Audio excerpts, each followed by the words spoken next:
It was a cold, quiet evening when I crossed paths with a familiar stray cat in the hallway for the third time. But this time, he wasn't just wandering, he was stuck, completely covered in glue traps, lying motionless on the stairs. My heart sank. No one had helped him. He seemed defeated, silent, as if he had lost all hope. Despite the sticky mess, the poor cat still tried to eat whatever scraps were nearby. He must have been starving. I wanted to help, but as I nervously picked up the scissors to cut him free, I realized how strong the glue was. In my clumsy attempt, I accidentally cut part of his tail. He bled, but didn't make a sound, just quietly endured it. Guilt washed over me. I couldn't bear to leave him like this, so I rushed him to the nearest animal hospital. The doctors were stunned. The glue was everywhere, and it took 5 people working together to free him.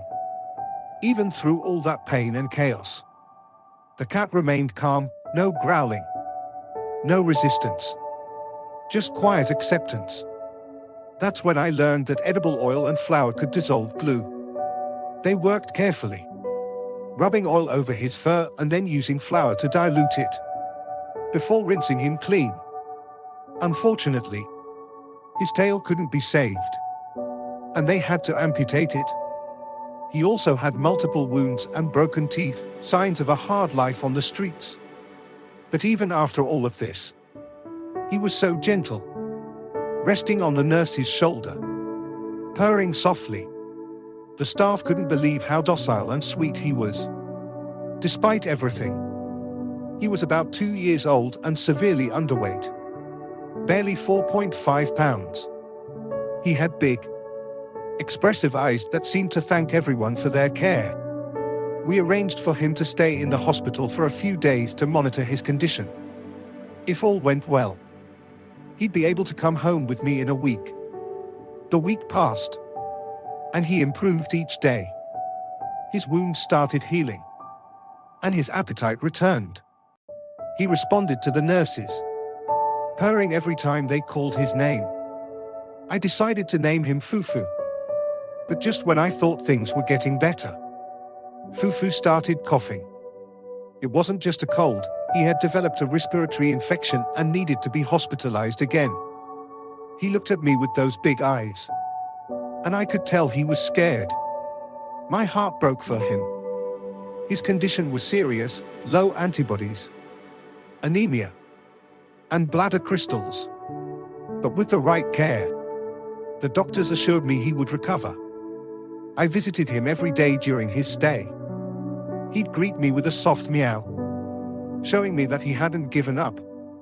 Even while receiving his 4 treatments, he stayed calm, as if he trusted me completely. After a few more days, Fufu came home for good. He still had a few scars, but most of his wounds had healed. His fur had grown back, soft and fluffy, and he looked like a whole new cat.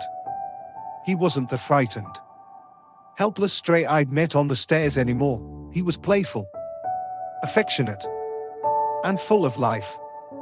Every day, Fufu would wait for me at the door when I came home from work, purring loudly to show how much he missed me.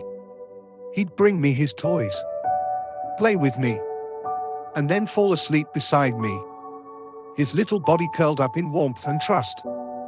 He was no longer just a stray, he had become my family, my little companion. Looking at him now, chubby and healthy, you'd never guess what he'd been through. Fufu is a reminder of resilience and love, and how even in the darkest of times, a little kindness can change everything.